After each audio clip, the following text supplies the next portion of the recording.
nubwo umuyaga waba mwinshi hari amashami akomera ku giti ntanyeganyege. umuyaga ugahuha ariko ishami rigakomera ku giti. kuba ncometswe muri Kristo ni ukuvuga ngo njye na Kristo dusangiye ubuzima, njye na Kristo dusangiye imibereho. Yesu ashimwe cyane bene data, nongeye kubasuhuza mu izina ry'umwami wacu Yesu Kristo. Imana y'amahoro niduhana umugisha. Tubahaye ikaze rero muri umwanya w'ijambo ry'Imana, mugiye kubana na mwene so muri Kristo Yesu Niyonsenga Irene. Imana iduhana umugisha. Munyemerere tuganire ijambo ry'Imana dusanga mu gitabo cy'ubutumwa bwiza uko bwanditswe na Yohana. Turasoma igice cya 15, turahera ku murongo waho wa mbere. Haranditse ngo ndi umuzabibu w'ukuri kandi data ni nyirawo uwuhingira. Ishami ryose ryo muri nge ritera imbuto arikuraho, iryera imbuto ryose ajyanganya amage yaryo kugira ngo rusheho kwera imbuto. None mumaze kwezwa n'ijambo nababwiye, mugume muri nge nanjye ngume muri mwe. Nk'uko ishami ritabasha kwera imbuto ubwaryo ritagumye ku muzabibu, niko namwe mutabibasha mutaguma muri nge. Imana y'amahoro iduhana umugisha.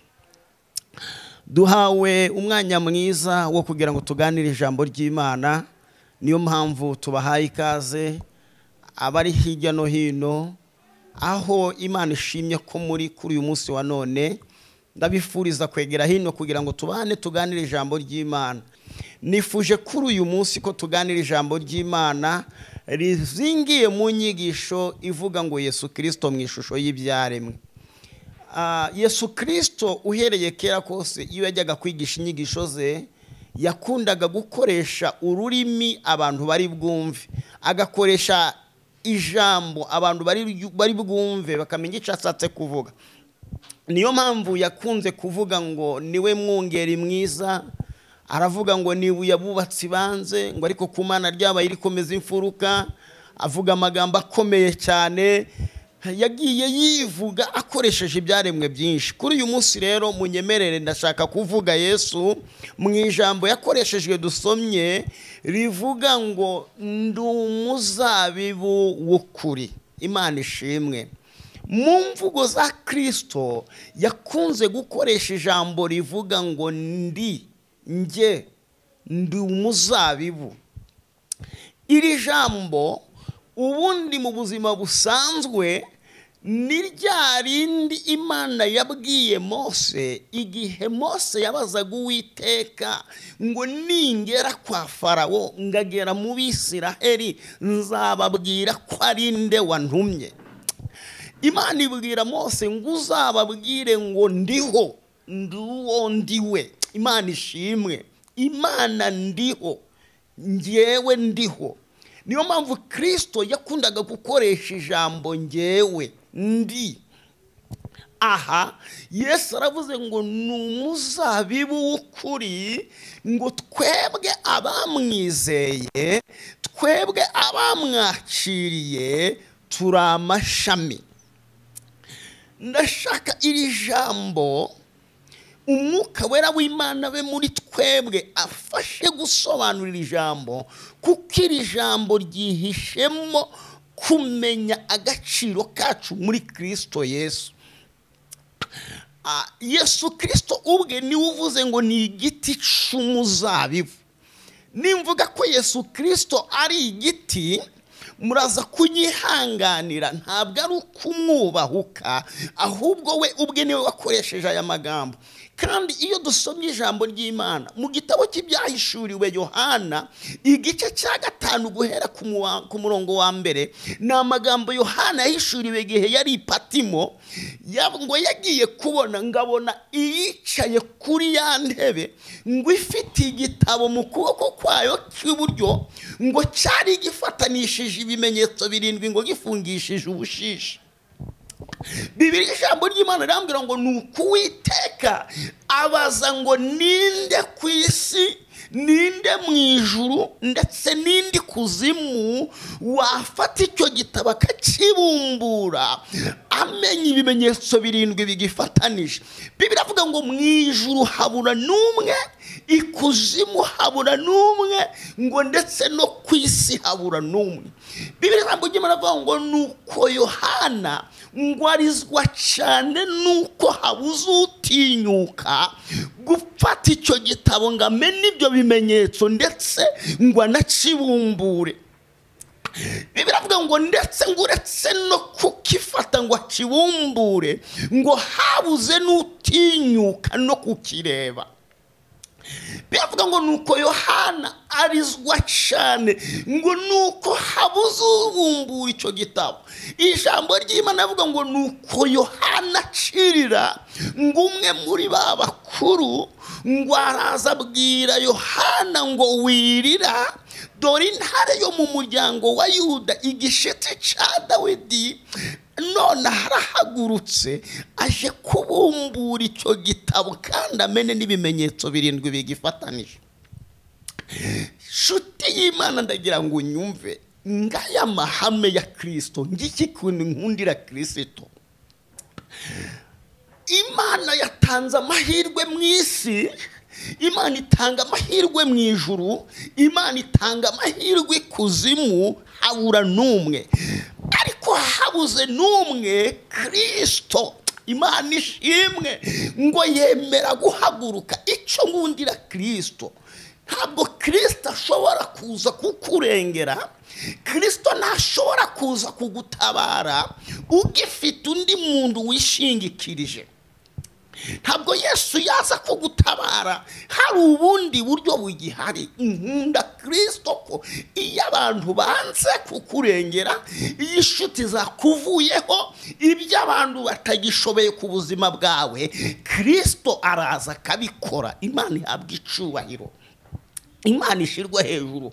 Nasomye amagambo akomeye yanditse mu gitabo cya Rusi ngo igihe Rusi yajyaga kwa Bowazi, nyirabukwe wa Rusi amaze kumugira inama yo kwiyuhagira no kwambara neza, akajya imbere ya Bowazi akajya kumusaba ko amuhungura kugira ngo amubere umugabo. Ngo Rusi ageze imbere ya Bowazi, ngo Bowazi yaramubajije ngo urashaka iki mukobwa wanjye? Ngo Rusi abwira Bowazi ati namenye ko uri umucunguzi wacu wa bugufi, none ndakwinginze naje kugira ngo ngorere iby'umucunguzi kuko nta mugabo wanjye ifite. Ngo Bowazi aramubwira ngo hari undi mucunguzi uri bugufi bwanjye kurusha wowe. Aramubwira ngo uwo ndi bumubwire. Imana ishimwe, Imana himbazwe. Namubwira gukorera ibikwiye umucunguzi, ariko kandi natabikora ngewe ubwanjye ntibubyikorere. Ndashaka mvuga ikintu gukomeye. Gutabarwa n'inshuti ni byiza, gutabarwa n'umuvandimwe ni byiza, gutabarwa n'umuryango ni byiza, ariko niyo batabikora Kristo arahari ngo abikore. Kristo arahari ngo akurengere. Imana y'amahoro niduhana umugisha, Imana y'amahoro nikomeze gushyirwa hejuru hagati muri twebwe. Ndashaka tuvuge ijambo rikomeye. Umugaragu w'Imana, Imana ishimwe cyane, yasobanuye amagambo akomeye ngo igihe Kristo yaramaze guhaguruka agiye kubumbura igitabo, ngo umukuru yabwiye Yohana, aramubwira ngo intare yo mu muryango wa Yuda, igishitsi cya Dawidi. Ndashaka mu nyumve, uyu mukuru ahaguruka asa kuhoza Yohana ngo yirira, yakoresheje ijambo rikomeye aravuga ngo ni intare yo mu muryango wa Yuda, igishitsi cya Dawidi. Yamwise igishitsi. Mwibuke ko turi kuvuga ko Yesu ari igiti cy'umuzabibu. Ijambo igishitsi ni izina rihabwa igiti cyatemwe. None umwe mu bakuru ntabwo amwise igiti, ahubwo amwise igishitsi. Imana ntihabwa icubahiro. Kubera iki amwise igishitsi? uyu umwe mu bakuru avuga Kristo ng'igishitsi yari arimo guhanura ibizamubaho. Ni ukuvuga ngo Kristo ni igiti ariko igihe kizagera temwe, namara gutemwa ahinduka igishitsi. Rero yagombaga gutemwa ryari? Igihe yagombaga kugambanirwa, akicwa, agapfa, agashingurwa. None umugaragu w'Imana Yobu mu gice cya 14 ku murongo wa 7 aravuga ngo hariho ibyiringiro ngo naho icyo giti cyatemwa ngo kizongera gishibuke, ngo kandi nigishibuka kizagira amababi y'ibitontome. Shimwa!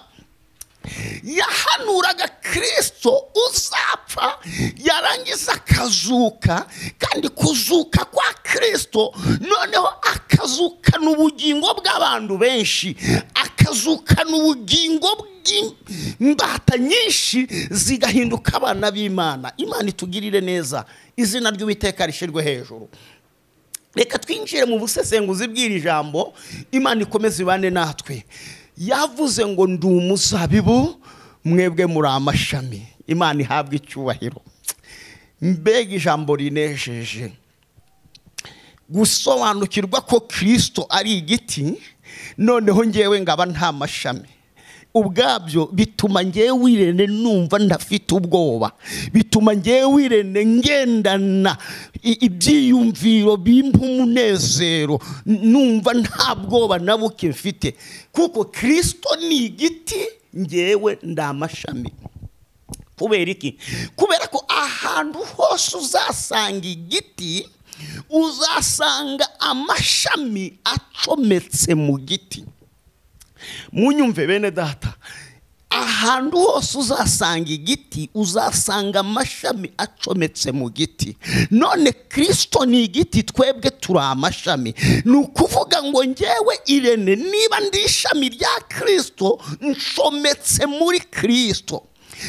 Kuko amashami yose acometswe mu giti, ducometswe muri Kristo. Mana we ndagira ngo munyumve, kuba ncometswe muri Kristo ni ukuvuga ngo nge na Kristo dusangiye ubuzima, nge na Kristo dusangiye imibereho, nge na Kristo dusangiye amaraso, nge na Kristo dusangiye byose, kuko igiti n'amashami biba bisangiye ubuzima. Imana nihabwe icubahiro. Niyo mpamvu hari ibidakwiriye kumpangara, niyo mpamvu hari ibidakwiriye kuntinyuka, kuko umubiri wanjye n'uwa Kristo birafatanye, uturemangingo twa Kristo n'utwanjye birafatanye, kuko ncometswe muri Kristo Yesu. Imana ihabwe icyubahiro. Wambaza ngo ni gute ducometswe muri Kristo Yesu? Iyo usomye ijambo ry'Imana usanga mu gitabo cyo Kuva igice cya 33, usomye uhereye ku murongo waho wa mbere ugakomeza, uzahasanga amagambo akomeye igihe umugaragu w'Imana Mose yaganiraga n'Imana, igihe yasabaga Imana kugendana nabo. Imana yaramubwiye ngo nzagendana namwe, kuko ubivuze nicyo ndagikora. Ngo nuko umugaragu w'Imana Mose abwira Imana ngo noneho nyemerera, ndashaka kureba ubwiza bwawe, ndashaka kureba ubwiza bwawe burabagirana. Imana iramubwira ngo ntabwo wandeba ngo ubeho, kuko mu maso yanjye ndihaboneka. Ariko Imana irangije ivuga irindi jambo ryanejeje, iravuga ngo ariko hariho ahantu bugufi bwanjye nawe. Iramubwira ngo aho hantu uzahahagarare. Mana we himbazwa. Nubwo watukwa, nubwo wakwanga, nubwo wakenwa, nubwo wasuzugurwa, aho hantu uzahahagarare. Iramubwira ngo aho hantu ni ku rutare. Uwiteka aramubwira ngo nzamanuka ngo usange kuri urwo rutare, ngwinjize mu busate bw'icyo gitare. Imana nishimwe. Aho icyo gitare cyasatuwe niho Imana itwinjiza. Aho muri icyo gitare cyasatuwe nimwe Imana ishyira abantu bayo. Niyo mpamvu Yesu yavuze ngo nimuguma muri nge, mwinjiye muri nge mukagumamo. Imana ishimwe ngo ntacyo mushobora kuba. Izina ry'Uwiteka rishirwe hejuru. Imana y'amahoro niduhana umugisha. Ijambo rikomeye Kristo yavuze ngo ishami ryose ritari kuri nge ngo Data araza akarikuraho. Biteye agahinda kandi biteye umubabaro kuba muri Kristo ariko ntugire imbuto za Kristo. iyo uri muri Kristo ntiwera imbuto ngo Imana ubwa iraza igakuraho iryo shami. Hari abandi Imana itenga itorero ritarabatenze kubera ko Imana itigeze ibabona nk'abakiranutsi b'Imana. Icyo shaka kuvuga ni iki? Ijambo ryavuze ngo ariko ngo ishami ryose ryera imbuto ngo Data araza akaryanganya amahage ngo kugira ngo rirusheho kwera imbuto nyinshi. Reka mvuge amahage. Hari igihe ishami ryera imbuto ariko nubwo rifite imbuto hakaba hari amahage. Ayo mahage agatuma izo mbuto zitaba nyinshi.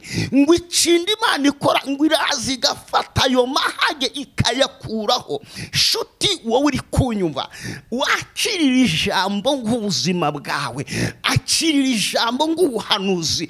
Imana izigukurireho amahage atuma udakorera Imana uko ubishaka. Imana izigukurireho amahage atuma udakiranuka uko wari ukwiriye gukiranuka. Imana ikuvanireho amahage. Amahage ni iki? Ni bya bindi bitubuza gukorera Imana uko tubishaka. Ni bya bindi bitubuza kuvugira Imana uko tubigambiriye. Imana izigukurireho ayo mahage. Imana y'amahoro niduhana umugisha. Ndashaka kuvuga ijambo rikomeye mvuga kuri iki giti. Naje kumenya neza ko ahantu hose uzabona igiti uzasanga igiti kiri mu butaka, amashami yacyo ari hejuru. Ndagira ngo munyumve bene data, Kristo yapfuye kugira ngo twebwe tubaho. Kristo yapfuye kugira ngo twe tubeho. Nyumva, Kristo yasuzuguwe kugira ngo twe twubahwe. Kristo yakubiswe kugira ngo twe tutazigera dukubitwa. Yaciye bugufi kugira ngo twe dushyirwe hejuru. Niyo mahame ya Kristo. Yemeye kujya ahantu habi twakagombye kujya. Yemera gupfa ari twe twakagombye gupfa. Yemera gukubitwa ari twe twakagombye gukubitwa. Niyo mpamvu uzasanga igiti kiba mu butaka, haleluya, ariko amashami yacyo ari hejuru. Ntabwo ari ukwishira hejuru, ahubwo igiti ubwacyo nicyo kizamura amashami kikayashira hejuru. Ntuzigere wisuzugura, ntuzigera wemera kwisuzugura, kandi Imana yaragushize hejuru. Imana yaragushize hejuru. Kristo yadushize hejuru adukuye hasi. Imana ishimwe. Hana we yarabivuze ngo n'Imana ikura ku cyavu igashira hejuru ikicazanya n'ibikomangoma. Izina ry'Uwiteka nirishirwe hejuru. Imana y'amahoro niduhana umugisha. Niyo mpamvu Irene ntabwo nzigera nisuzugura kuko Kristo yanshize hejuru. Ndashaka mvuga ikindi kintu gikomeye cya gatatu. Igihe cyose igiti aho kiri gishinzwe kugaburira amashami yacyo. Ndagira abantu mpumuriza, ndagira abantu mbwira ngo ndimucike indege. Twizeye Kristo w'umunyembaraga. Igihe cyose ahantu hari igiti gishinzwe kugaburira amashami yacyo.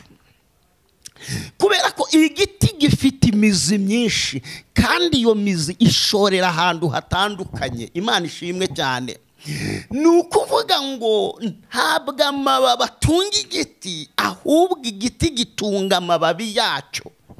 Imana ishimwe ko atari twe dutunga Kristo, ahubwo Kristo ubwe niwe udutunga. Nguko igiti gishora imizi kikajya gushakira amashami yabyo ibyo kurya, ni nako Kristo ashora imizi akajya gushakira abamwizeye, akajya gushakira inshuti ze, akajya gushakira abana be ibibabeshaho. Nongere mpumuriza abantu, ibihe biragoye, ibihe biraruhije, ariko nimuhumure, Kristo ni inshingano ze kurengera amashami ye. Imana y'amahoro iduhana umugisha. Munyemerere mvuge ibintu bikomeye, uburyo Kristo ari igiti. habwa icyubahiro mwami w'abami. Bundi igiti n'amateka y'umuntu ni ibintu byabayeho uhereye kera kose. Tuzi neza ko icyaha cya mbere cyatangiriye ku giti. Adamu na Eva bakora ikosa ryo gusoroma ku mbuto z'igiti Imana yababujije. Ariko nanone icyaha cyose cyarangirijwe ku giti inyabihanga ku musaraba. Shimwa Kristo. Ndashaka kuvuga ko igiti mu buzima busanzwe kiyungurura umwuka duhumeka. Ndashaka kuvuga umumaro wa Kristo. Iyo utuye ahantu hari ibiti bifata umwuka mubi bikawuyungurura, byarangiza bikatwohereza umwuka mwiza. Uko niko Kristo ajya afata ibiturwanya, Kristo agafata ibyo Satani yatwohereje bitwangiza, yarangiza akabiyungurura akadusigiramo ubuzima. Imana ihabwa icyubahiro. Igiti kirwanya isuri. Ahantu hateye igiti isuri ntabwo itwara ibintu uko yiboneye. Iyo Kristo ari mu rugo, dayimoni itwara ibyacu ntabwo ibitwara uko yiboneye. Imana itugirire neza. Ndashaka kuvuga ikintu gikomeye hanyuma tugasenga n'Imana. Niki ishaka ko tuvuga?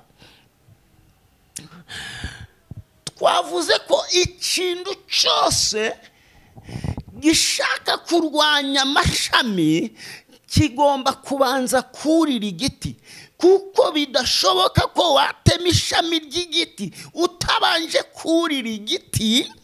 Ni nako udashobora kugera ku mwana w'Imana, ku mukristo, utabanje kugera kuri Yesu. Nari mvuze ikintu gikomeye. Ntushobora gutema ishami ry'igiti utabanje kurira igiti. Niyo mpamvu umuririmbyi yuzuye umwuka wera avuga ngo sintinye ibizambaho, nta nubwo ntewe ubwoba n'ibimbaho, ngo kuko Yesu ari imbere agenda bitunganya. Ikintu cyose kijya kukugeraho kibanje kunyura kuri Kristo, ikiguhiga cyose kibanze kunyura kuri Yesu. Ndagira ngo ngubwire ngo ndahamya ndashidikanya ko Yesu atazabyemerera ko bikugenza uko bishaka. Imana ihimbazwe. Imana y'amahoro ikomeze gushyirwa hejuru. Nari mvuze rero hari ibindi bintu birwanya igiti bikajya kurwanya amashami, nicyo bita umuyaga. Reka mvuge umuyaga. Umuyaga iyo uje kurwanya igiti usanga igiti gikomeye kitanyeganyezwa n'umuyaga. Umuyaga wabona utari bushobora igiti, umuyaga ukimukira ku mashami. Ndagira ngo mbabwire ngo ibiturwanya bizi neza ko bitashobora Kristo. Ibiduhiga ntibishobora Kristo. Kubera ko bidashobora Kristo rero bihimbira kuri twebwe, kuko nitwe mashami. Kandi iyo umuyaga ubaye mwinshi uko byagenda kose, hari amashami ava ku giti.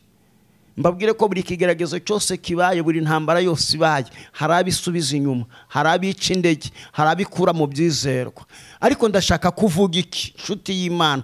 Ndashaka kukubwira ko nubwo umuyaga waba mwinshi, hari amashami akomera ku giti ntanyeganyege. Umuyaga ugahuha, ariko ishami rigakomera ku giti. Nicyo jambo Yesu yavuze ngo nimuguma muri nge. Haleluya. Mukaguma muri nge ngo ntacyo muzaba, ngo ariko nimutaguma kuri ngewe muzahura n'ibibazo, muzahura n'indambara, muzahura n'ibigeragezo, ngo kuko ishami ridashobora kubaho ritari ku giti, ngo ni nako natwe tutashobora kubaho tutari muri Kristo. Iyo uyu muyaga rero uje uhimbiye ku mashami, ugasanga amashami nayo yarakomeye, wa muyaga wimukira. Mbabwire bene data, niba hari urugamba Imana itarwana, ni urugamba rw'amababi. Iyo Satani ahagurutse kurwanya amababi, ntabwo Imana ihaguruka ngo irwane. Ni nayo mpamvu mu ntambara za Yobu Imana itigeze ihakanira Yobu gutwara ubutunzi, ntigeze ihakanira Satani gutwara ubutunzi bwa Yobu. Satani yaravuze ngo mbaye ubutunzi bwe ntacyo yahita kwihakana. Imana avuga ngo genda ubukoresha ibyo ushaka. Mbamenera ibanga abakozi b'Imana, mbamenera ibanga nshuti z'Imana, ntabwo Imana ijya mu rugamba rw'amababi. Amababi yo Satani yashaka Imana iremera. Ndashaka ngo ngusobanurire amababi n'iki.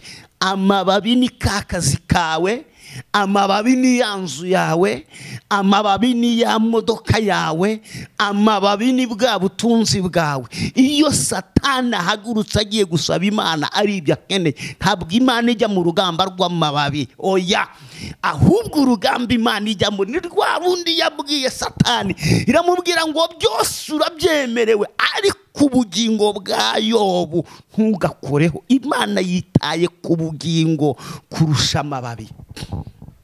Imana ihabwa icyubahiro. Hanyuma urambaza ngo niki gituma Imana irwana urugamba ku mababi? Reka ngubwire muvandimwe, izuba rishobora gucana amezi 3 ahantu hari pasiparumu ikashiraho. Izuba rishobora gucana ahantu igiti cyose amababi agahunguka agashiraho. Ariko ibindi izuba ryajyanye mu mezi 3, iyi Imana ishaka kubigarura igusha imvura y'umunsi umwe. Ndashaka ngo ngusobanurire impamvu Imana itajya mu rugamba rw'amababi. Ni Imana ishobora kwemera kureka Satani akajyana ubutunzi bwawe akabujyana akoresheje imyaka 2, imyaka 3. Ubutunzi Satani yagutwaye mu myaka 3 Imana ikabugarura mu munsi umwe. Reka nongere mbabwire ngo ibyo bintu mvuze Imana irabishoboye. Impamvu Imana itarwana iyo Satani ashaka ubutunzi nuko Imana kugarura ubutunzi aricyo kintu cyoroshe cyane kuri yo.